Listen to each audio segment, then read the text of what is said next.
Bonsoir, fidèles téléspectateurs de Vert Pâturage et bienvenue à votre émission Heure du coach, qui ce soir va parler d'un thème intitulé les violences conjugales.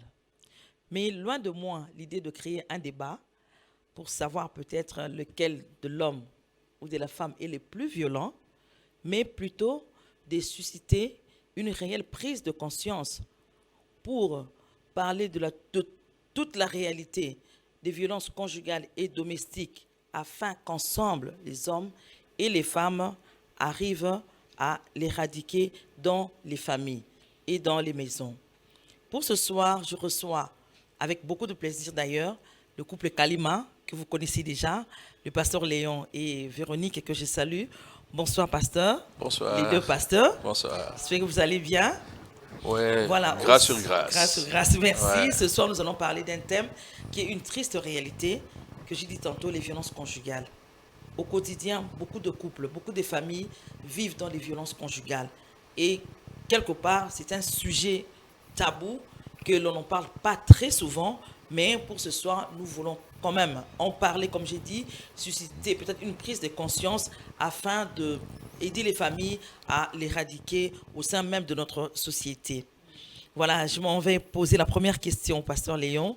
Qu'est-ce qu'une violence conjugale?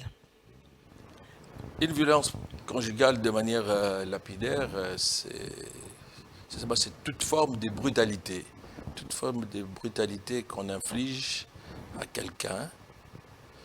Mais ici, c'est dans le cadre du mariage, et donc on inflige à un conjoint ou à une conjointe pour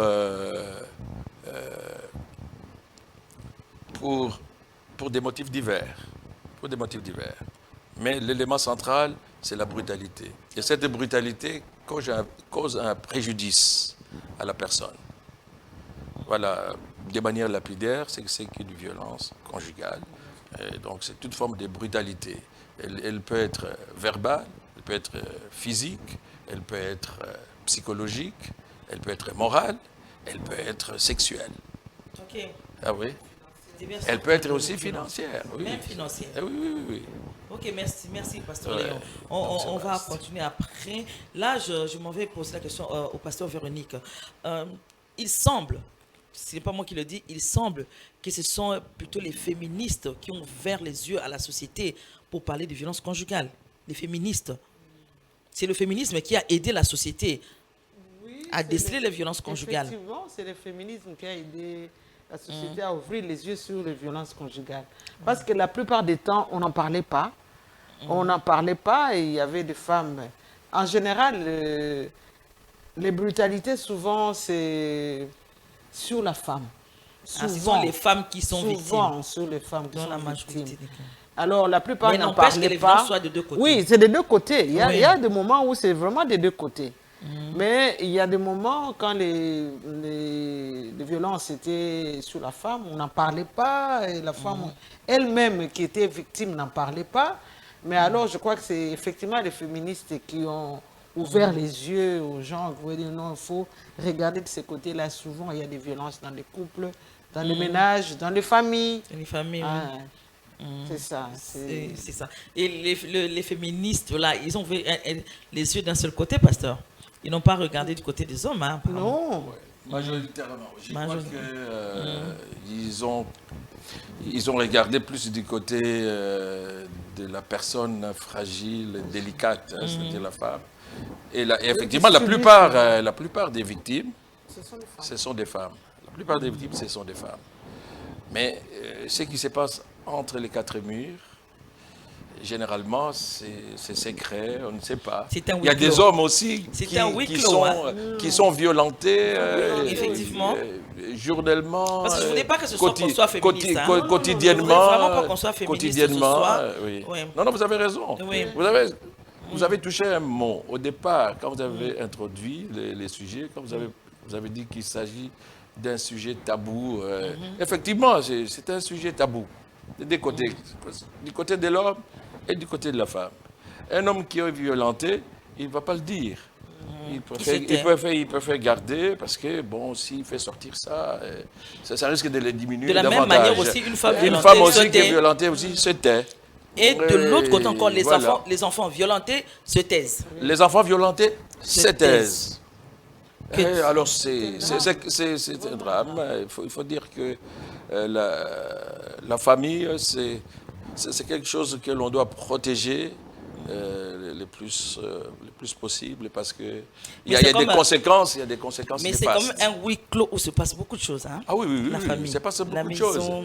Parce que généralement, c'est scellé d'un cachet secret. Exactement. Les choses familiales. Il faut garder Comme on avait secret. dit lors de l'une Oui. de nos émissions, les secrets de famille. Les secrets de famille. Et c'est ça, et beaucoup de gens souffrent. Ouais. Par rapport à ça. Beaucoup, Psychologique, beaucoup de gens souffrent. C'est plus quand même les violences physiques. physique, voilà. Alors, quelles en sont les causes? Ah, Les causes principales. Les Quelles en sont les causes principales? les il y a plusieurs causes. Hein. Comment naissent les Beaucoup de violences? causes. Il y a Beaucoup de plusieurs causes. Il y a des gens qui sont Parce que je ne pense pas que violents de nature. le mari ou la femme qui était bien normal, calme, et puis brutalement, bon, Non. automatiquement il devient brutal. Non, pas automatiquement. Non. Généralement, c'est pas ça. Ça se passe pas comme Au ça. début, il se Généralement, montre... ça se passe pas comme ça. Quelles sont les Généralement, causes, alors? non, généralement, Oui, il y a toujours des éléments déclencheurs. voilà. Il y a toujours des éléments déclencheurs. Et au-delà des éléments déclencheurs, il y a la constitution intrinsèque de chaque personne. Il y a des gens qui sont naturellement violents. Ah, Ah ok. oui, il y a des gens qui sont naturellement violents. Qui sont violents. Soit il parle mal, ou il a la main facile pour taper. Ok. Oui, voilà. Ou il est cupide. Il est cupide, il ne veut pas partager, alors il minimise l'autre conjoint en disant que c'est moi qui vous ai fait, c'est moi qui vous donne tout, vous devez être sous mes pieds. Toutes ces sont des formes de violence. Donc il y a plusieurs causes. Là, vous êtes dans les, Il y a- dans les violences verbales. Hein? Oui, donc toutes sortes de violences. Des violences, Même oui. pour celui qui est violent physiquement. Oui, généralement, il y a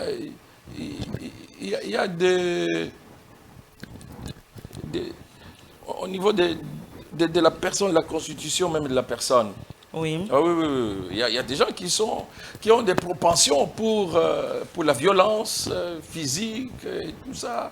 Ouais, ben, et parfois, c'est tellement vaste que c'est compliqué. Parfois, c'est la culture. Vous savez, parfois, c'est la culture. Dans le cadre du mariage, c'est souvent la culture. Et dans ce cas, je pense que souvent, l'homme a de l'avantage parce que physiquement, il est fort, hein, déjà. oui, Il a un certain avantage. Hein? oui. S'agissant des violences physiques, oui. S'agissant des violences physiques, évidemment, l'homme a un certain avantage. L'homme a un Et certain quant aux avantage. violences verbales, ce sont les femmes. Hein? Oui, les Qui violences. ont une mauvaise langue. Hein? Oui, Pasteur Véronique, c'est ça? Oui, les femmes, côté en des principe, violences verbales. comme elles ne sont pas fortes physiquement, Moi, elles utilisent la la- violence verbale. verbale. Mais la violence verbale, parfois, elle est plus forte. Elle est plus dangereuse que la violence physique. Physique. Parce que la violence physique, c'est vrai, on va te taper, tu vas avoir mal. Mais une violence verbale, on va te dire un mot qui va peut-être c'est toute la vie, tu vas garder ça. Hein. Et puis, parlant aussi, comme vous disiez, des causes. Oui. Des causes. Il y a aussi des gens des causes vraiment lointaines. Ce sont des gens qui ont vécu, peut-être des gens qui ont vécu dans des familles où il y avait la violence. Parfois, ils reproduisent ça. Là, on remonte aux antécédents familiaux. Oui, les antécédents familiaux. Il peut être qu'il a grandi dans un milieu où il y avait beaucoup de violences physiques. Il a grandi ça, il a grandi comme ça. Et quand il est dans son couple, souvent il reproduit ça aussi. Ce sont des causes, vraiment des antécédents. Donc, il a vécu dans une famille où les parents Oui. se battaient. Où les parents se le battaient, papa où il y violentait avait la même maman. la violence verbale, De toutes où parts, il y avait de toutes parts. Souvent, ils reproduisent ça. Donc, c'est ça. Il y a souvent peut-être d'autres causes. Violence verbale, effectivement. À part, comme le pasteur l'a dit, génétiquement, la personne est violente. Vous avez parlé des antécédents familiaux. Il n'y a pas d'autres causes. Mais d'autres causes, souvent, il y a peut-être la femme qui parle mal, qui te répond mal. Et puis, il y a aussi, parfois aussi, il y a les problèmes financiers aussi. Hein. La pauvreté, il y a aussi parfois la pauvreté. Et c'est comme Pasteur Noël a dit, l'égoïsme aussi. Hein, et bon, la pauvreté aussi peut amener à la violence dans les mariages, dans les couples. Il y a certaines idées reçues aussi. Oui, hein, les idées reçues, les ça idées aussi. reçues, Telles que... bon, écoutez, la femme, c'est pas un être qu'il faut considérer, tel que, bon, il ne faut pas être trop gentil avec la femme, il faut S'il y a des hommes qui il classent faut la femme parfois la même secouer. sur la même liste que les enfants. Oui, il faut parfois secouer la femme. Secouer la femme. Oui, pour qu'elle sente qu'il y a quand même un homme dans la maison. Et voilà, c'est ça. Mais il y a aussi des femmes qui provoquent. Hein. Il y a des femmes qui provoquent. Il y a des adages populaires qui disent ou bien ils apprennent. Justement, pasteur, maintenant, là, on est devant une difficulté. Pourquoi? Parce que comment est-ce qu'on peut déceler une violence conjugale? Parce que comme vous l'avez dit, il y a certains couples qui vivent dans une certaine violence, mais c'est leur expression d'amour. Un homme qui porte la main sur sa femme et une femme qui menace un peu son homme, ça fait l'ambiance dans la maison, tout ça. Mais comment déceler une violence conjugale? Vous savez parfois, l'histoire des violences conjugales, parfois on ne décèle même pas ça directement. C'est subtil, hein, pasteur? C'est subtil. Parce que souvent, il y a quand on parle souvent de la femme qui est victime, il y a des moments, souvent dans nos sociétés, chez nous ici, les sociétés africaines et tout ça, on peut, quand on est en train de grandir, tu vois, quand je parlais des antécédents familiaux, on grandit, il y a un enfant, il y a l'aîné qui peut gifler sa petite soeur, qui peut gifler son petit frère pour lui donner une leçon parce qu'il n'a pas respecté l'aîné. Hein? Souvent, ça arrive. Et souvent, on tolère ça. Il y a les grands frères et l'oncle qui peut toujours taper sur l'enfant parce qu'il n'a pas respecté et tout ça. Exactement. Alors, l'enfant grandit comme ça, la femme grandit comme ça. Et souvent encouragé par les parents. Souvent, on dit non, on peut me taper si je manque de respect. Si je ne... Maintenant, vous arrivez dans le mariage, la femme, parfois, maintenant, elle est difficile de déceler que c'est la violence. Parce que maintenant, elle, dans son foyer, quand son mari la gifle, il s'est dit non, c'est pas grave. C'est pas grave, on peut me gifler. Quand on était enfant, on me giflait. Parce que il y a peut-être le mari a trouvé que je me manque de respect. C'est pour elle-même, elle dit c'est pour me corriger. Tu vois, elle n'a pas encore décidé. Même l'homme également aura du mal à décider qu'il est en train d'exercer une violence parce qu'il était habitué à taper ses petites soeurs. Voilà. Alors là, le pasteur Léon veut vraiment réagir. Hein. Elle ne comprend pas tout à fait d'accord avec vous, pasteur. Non, ça c'est mon point de vue. Oui. La femme ne remarque pas souvent que c'est une violence. Oui. Mais maintenant, au fur et à mesure que ça continue, que ça commence à devenir un peu plus... Alors, à ce moment-là... Parce que le pasteur Léon a dit tantôt, il faut qu'il y ait préjudice. Voilà, et ça c'est l'élément fondamental. Mettez que vous êtes en train d'expliquer, je ne sais pas, pasteur Léon. Ça c'est l'élément fondamental, c'est le préjudice. Le préjudice. L'acte que vous posez cause préjudice. Alors là, ça devient effectivement une violence avérée. Mais si vous êtes en train de dire c'est une forme d'amour, accepter des deux, si c'est accepter de part et d'autre, c'est une vie normale. Alors là, il s'agit, vous êtes en face d'un couple de machocistes. Ah oui, c'est comme ça qu'ils s'expriment quand ils se battent. Moi, je connais un couple. Mais ça existe, pasteur. Hein? Ah oui, ça existe. Il y a des couples couples machocistes. On peut le tolérer dans des couples comme ça? Il y a des couples machocistes. Même des couples chrétiens. Parce qu'on peut le tolérer. Mais ils aiment ça. Un homme macho, une femme macho. Mais ils sont là. Du moment où ils aiment, on peut tolérer. Ah oui, parce qu'il n'y a pas de préjudice. Parce qu'ils ne se font pas très mal. Ils ne se font pas mal. En fait, ça les excite.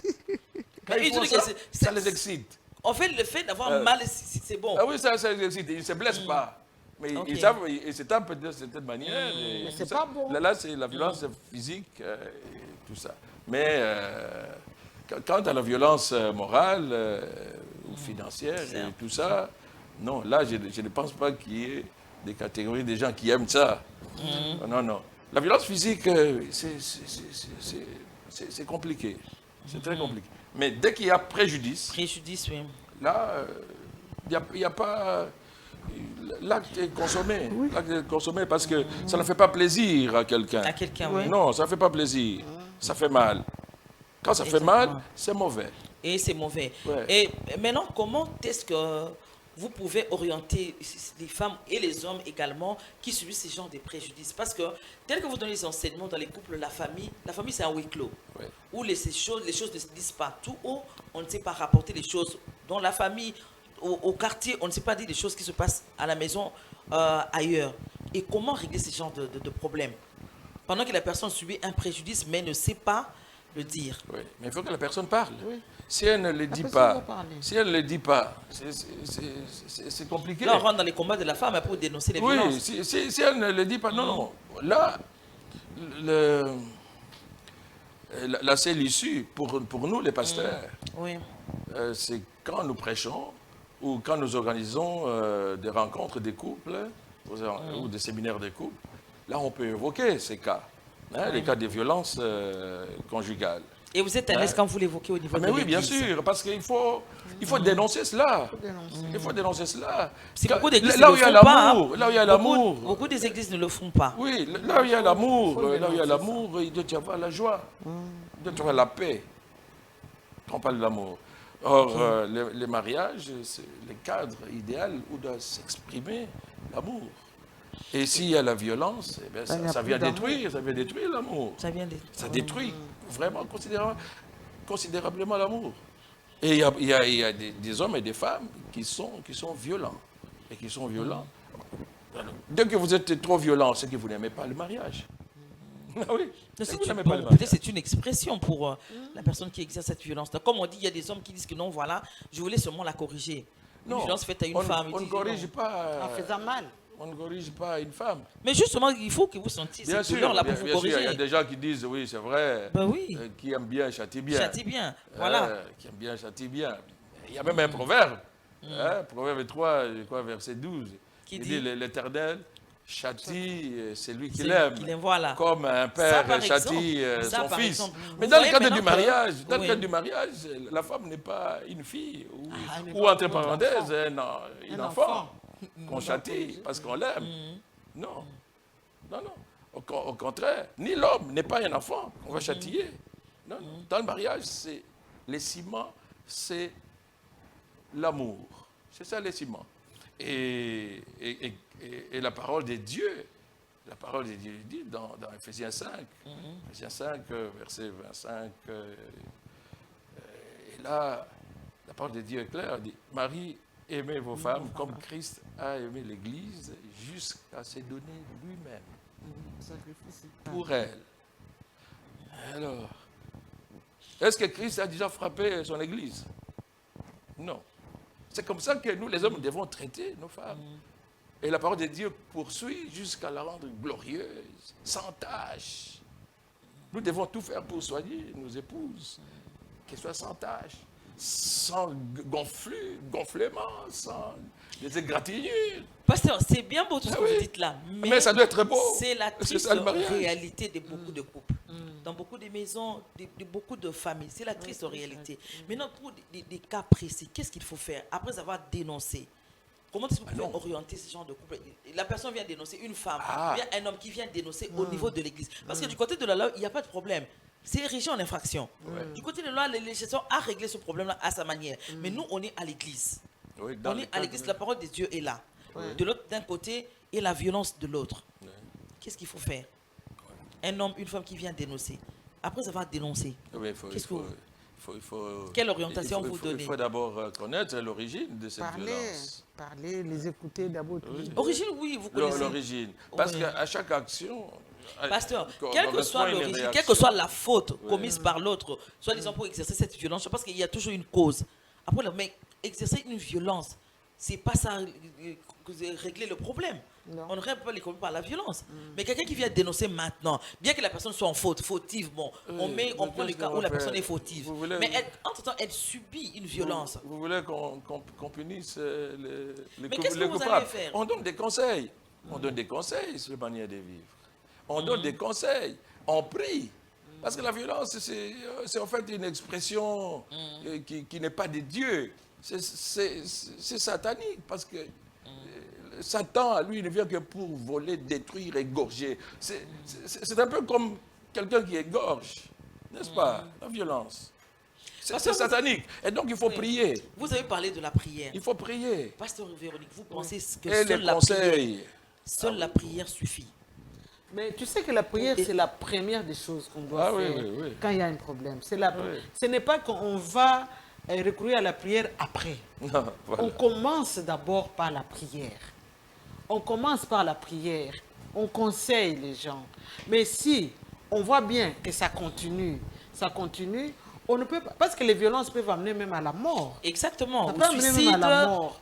Alors, si on voit bien, on donne des conseils, on a prié, les gens, celui qui est violent, n'a pas toujours... l'abuseur. Oui, il est toujours là. On n'est pas en train de chercher le coupable, au fait. Ah oui, mais là... Qui généralement est pointé du côté de l'homme. Ah oui, non, il y a souvent... Oui, de deux vous savez, côtés.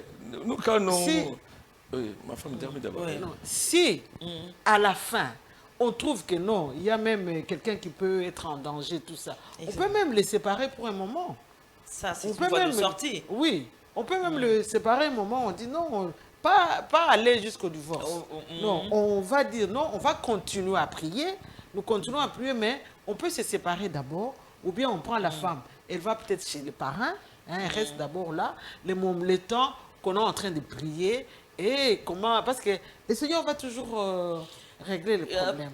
Pasteur Véronique, je ne sais pas, bon, je ne suis pas féministe ce soir, mais je parle des cas concrets. Souvent, ce qu'on a remarqué, il y a des hommes, après avoir exercé une violence sur la femme, quand vient l'intervention, l'homme a tendance à minimiser les dégâts. C'est une violence.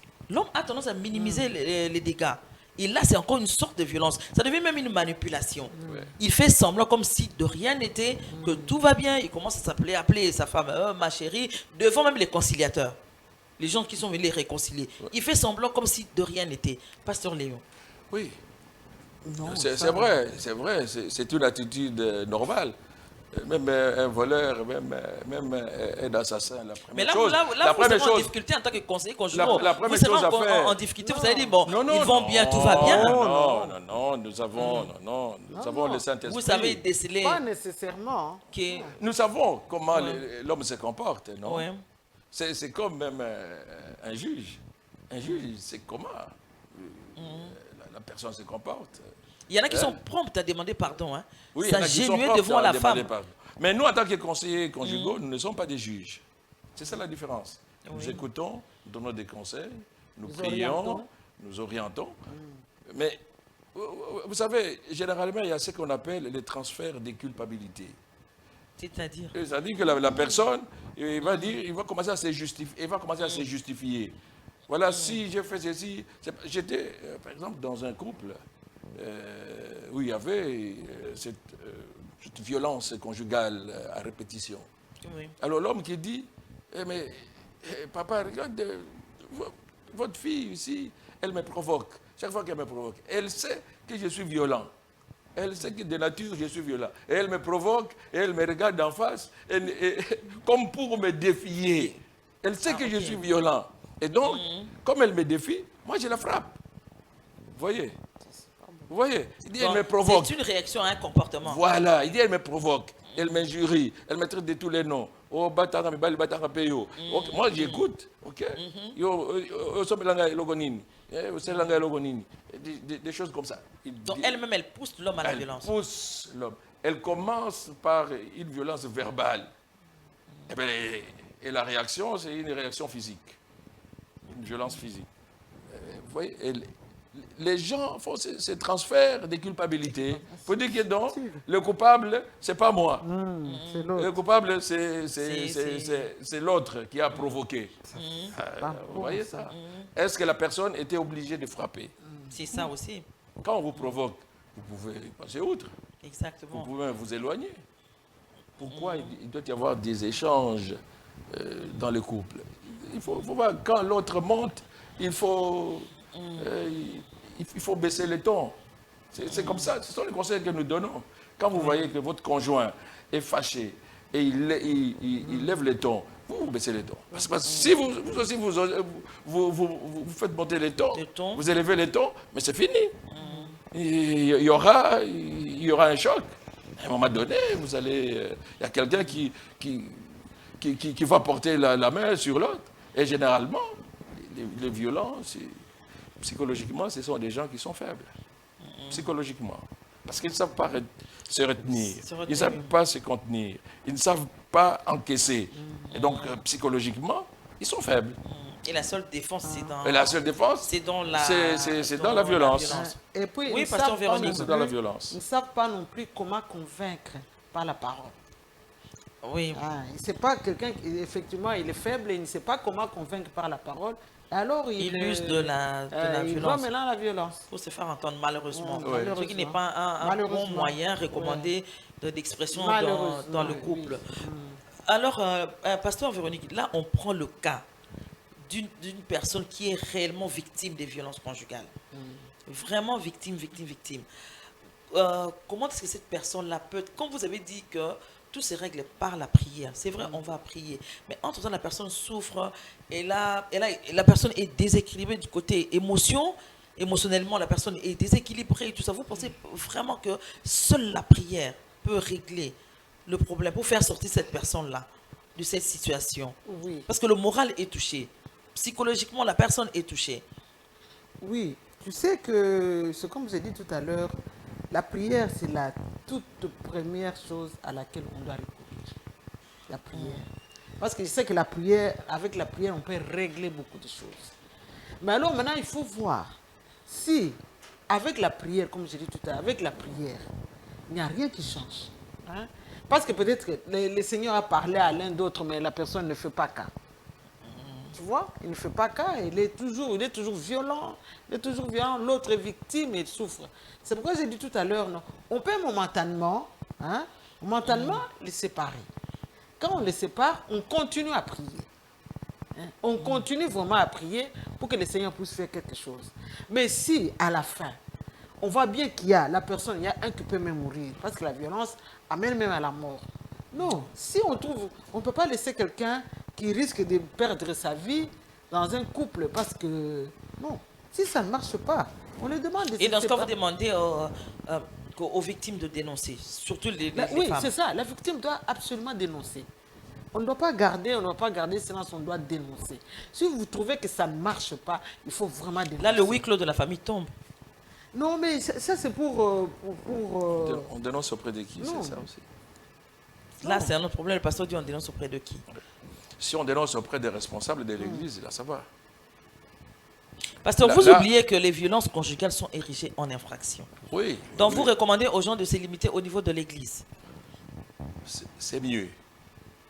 C'est mieux de commencer par celui qui a vous épargnez le coupable. Hein, c'est lui qui a vous épargnez le coupable. Non, c'est lui qui a institué le mariage, c'est Dieu. On commence par l'Église. Il faut commencer par... C'est lui qui a institué le mariage, c'est Dieu.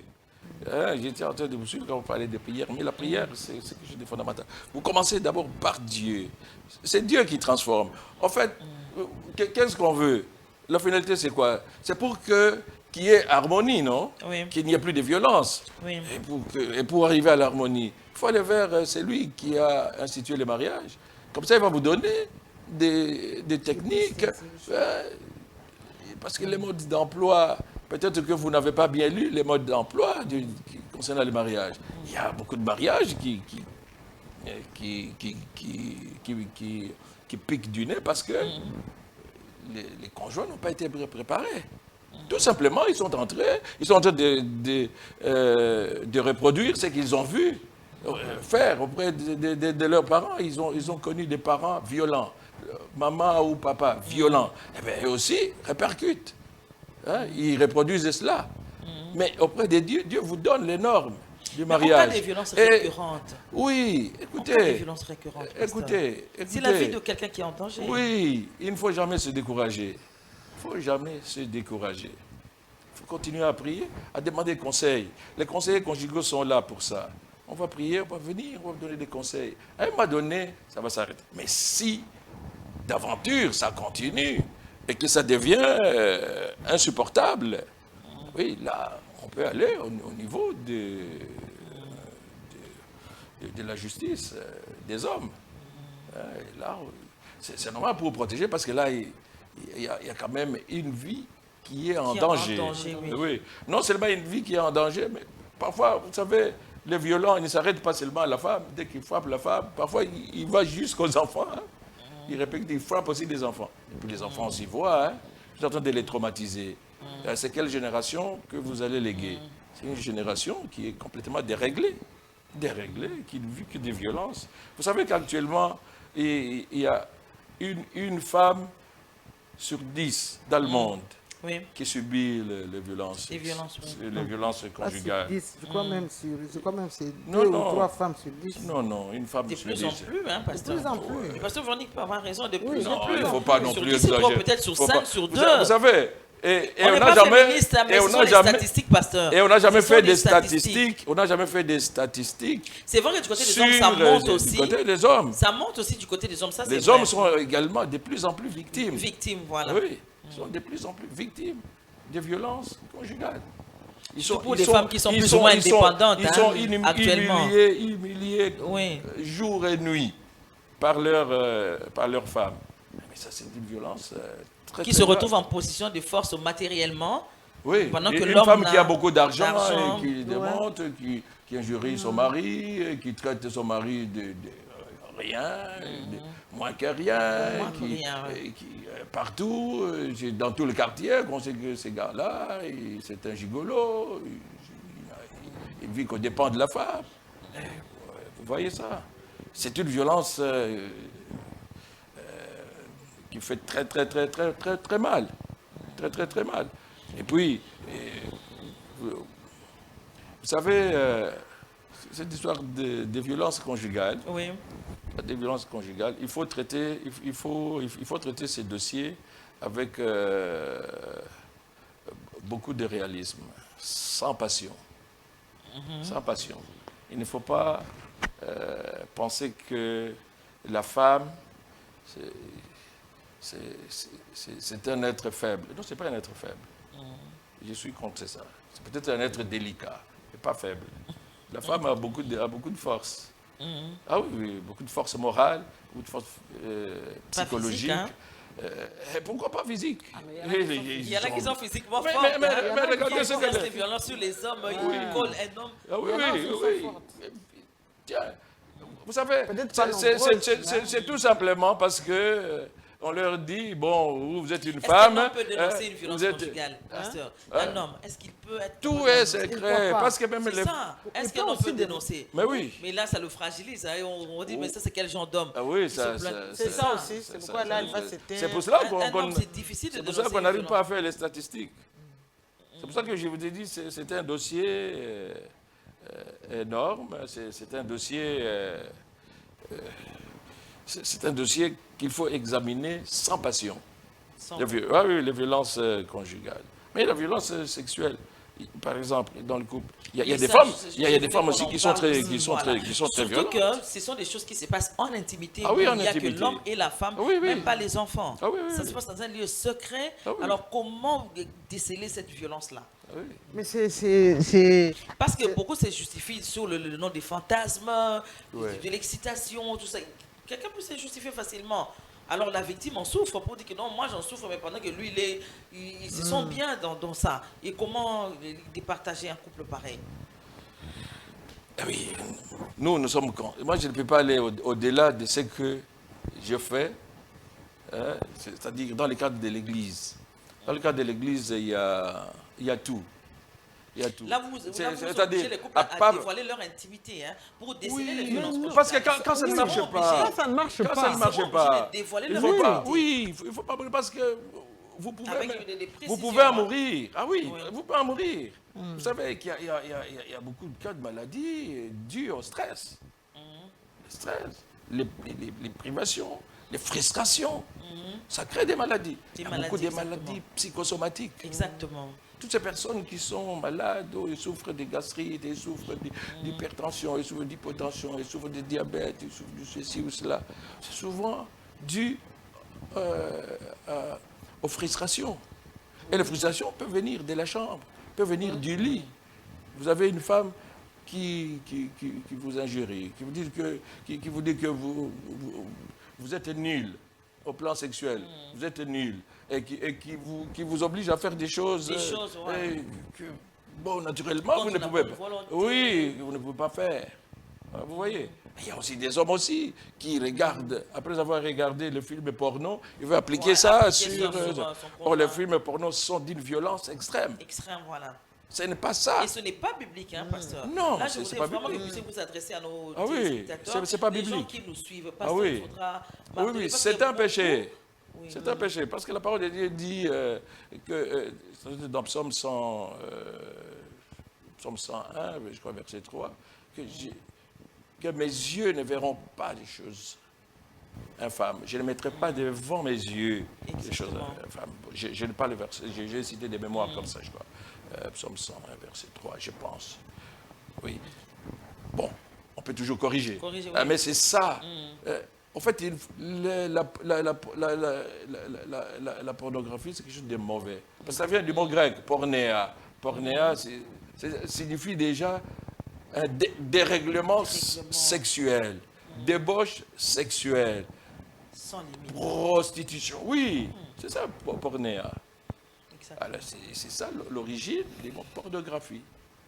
Et donc, les couples, j'ai des conseils de suivre des films porno.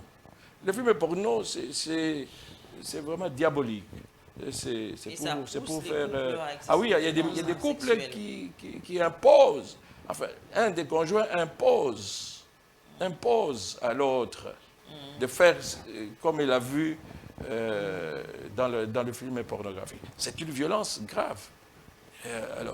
Alors nous conseillons au couple de les dénoncer. De les dénoncer. L'homme peut dénoncer, la femme peut dénoncer.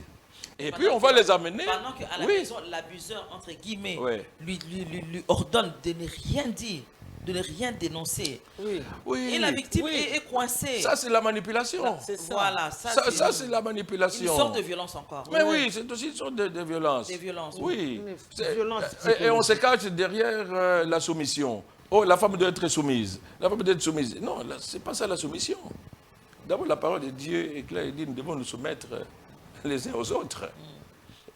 Ce n'est pas ça la soumission. La soumission, ce n'est pas écraser l'autre. Non. Non, la soumission, c'est une autre expression de l'amour de la femme. De la femme. Ah oui, qui se dit, je suis sous l'autorité d'un homme que j'aime, que je respecte. C'est ça la soumission. Je vais faire ce que mon mari va me dire. Okay. C'est ça la soumission. Ce n'est pas que je dois faire ce que mon mari me dit. Ah non, non, non, je dois faire, non. Je vais faire, ou je ferai ce que mon mari, ou je fais ce que mon mari me dit de faire. Avec possibilité de ne pas le faire, si ce n'est pas bon. Si ce n'est pas bon. Oui. Et si c'est en dehors de oui, si c'est en dehors de la parole de Dieu. C'est ça, oui. C'est ça la soumission. Pasteur Véronique, c'est souvent vers les mamans que les enfants viennent se réfugier en cas de violence domestique. Quand le papa est violent, les enfants ont tendance à venir vers la maman. Et les mamans, souvent, s'allient avec les enfants pour faire front contre le papa. Ou soit, la maman protège le papa, il fait croire aux enfants que c'est normal. Quel est votre avis? Non, ce n'est pas bon. De toute façon, ce n'est pas bon que la maman puisse faire front commun contre le papa. Ça, c'est pas bon. Souvent, le problème entre l'homme et la femme, il ne faut pas faire entrer les enfants. Mais et quand eux-mêmes sont victimes aussi? Quand eux-mêmes sont victimes, c'est là où on dit que la femme doit dénoncer. Elle doit absolument dénoncer pour qu'elle puisse trouver de l'aide, pour qu'on puisse l'aider, pour que les choses puissent changer. Il faut qu'elle parle. Si elle ne parle pas, comment on va l'aider? Parce que c'est parfois même, comme vous avez dit tout à l'heure, l'homme qui dit à la femme, je ne veux pas que cette histoire transpire. Mais quand il dit que je ne veux pas que cette histoire transpire, la violence va toujours continuer. Oui. Et la femme va toujours être victime. Oui. Elle va toujours souffrir. Non. On voit même certaines femmes, elles viennent se confier à vous, elles disent, non, voilà, c'est ce que mon mari fait, c'est ce que mon mari fait. Mais je ne voudrais pas que mon mari apprenne ça. Mais alors, comment est-ce qu'on va l'aider? Mais la femme, souvent, reste dans une position inconfortable. Non, mais dans il le faut- sens où la femme doit protéger aussi les enfants. Donc, quelque part, la femme doit dire la vérité aux enfants pour leur montrer que votre papa est dangereux. Oui, d'accord. Ça, C'est ça, je suis, délicat, ça, je suis c'est tout à fait délicat. d'accord. Je suis tout à fait d'accord. Il faut que la femme puisse... Mais faire front commun, là, non. Non, ça dit qu'il faut dire aux enfants, il faut faire attention. Le papa... Souvent, les enfants assistent. Les enfants assistent quand le papa est en train de violenter la femme. Alors, pour que vous puissiez avoir de l'aide, parce que cet homme-là est violent, il reste violent, il ne change pas. Ou la femme-là est violente, ou elle ne change pas. Mais pour que vous puissiez changer, vous devez avoir de l'aide. Vous devez absolument... Parce que vous-même, vous avez peut-être pu faire ce qu'il faut faire, ça n'a pas marché. C'est pourquoi on dit, dans les couples, vous deux cherchez d'abord une solution. Si vous deux, vous ne parvenez pas vraiment à avoir une solution, il ne faut pas taire la situation. Il ne faut pas la taire. Il faut vraiment s'ouvrir à quelqu'un. C'est pourquoi aussi, il y a les parrains. Vous avez confiance aux parrains. Allez vous ouvrir aux parrains d'abord. C'est comme on dit, parce que l'on a dit, il faut aller à l'église, tout ça. Parlez-en avec les parrains. Les parrains vont convoquer les violents. On va parler, on va donner des conseils, on va prier. Mais si la femme, elle dit que je ne veux pas trahir, je ne veux pas sortir, mais vous allez toujours continuer à être victime de violences. Jusqu'à quand? Jusqu'à ce que peut-être à un moment donné, vous allez me perdre de la vie. Parce que vous avez voulu protéger celui qui est violent. Mais vous allez le protéger jusqu'à quand? Parce qu'il faut toujours continuer à vous violenter. Non. Dans la dénonciation, Il faut quelque part, dénoncer. est nécessaire. Absolument, il faut dénoncer. Comme il a dit, dénoncer d'abord, allez d'abord auprès de vos parents ou bien auprès des gens en qui vous avez confiance. Oui, parce que le pasteur lui a dit chez qui dénoncer. Pasteur, vous êtes conseiller conjugal, vous avez tout un département de counseling. Est-ce que vous avez sélectionné des personnes qui sont censées recevoir des cas pareils? Ce sont des cas tellement délicats. Est-ce que tout conseiller peut faire ce travail? Non, ou bien il y a des conseillers spéciaux pour gérer ces genres de situations. Comme des pères éducateurs dans le cadre des maladies, VIH, tout ça. Est-ce que dans le counseling, vous avez des conseillers spéciaux pour traiter ces genres de cas, surtout que c'est délicat? Oui, c'est selon les cas. C'est ça même la dernière question, parce qu'on est en train de discuter déjà. Ah, c'est selon les cas. Et, pour des cas extrêmes,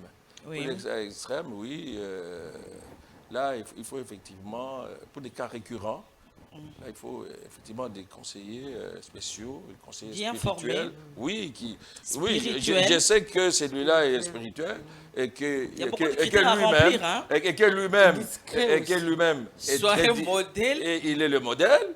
Il est le modèle. Parce que dans le... Très important, pasteur. Oui, je vous dis, dans l'église, nous avons toutes sortes. Je ne peux même pas nous dédouaner, nous les pasteurs. Oui. Il y a des pasteurs aussi qui sont violents.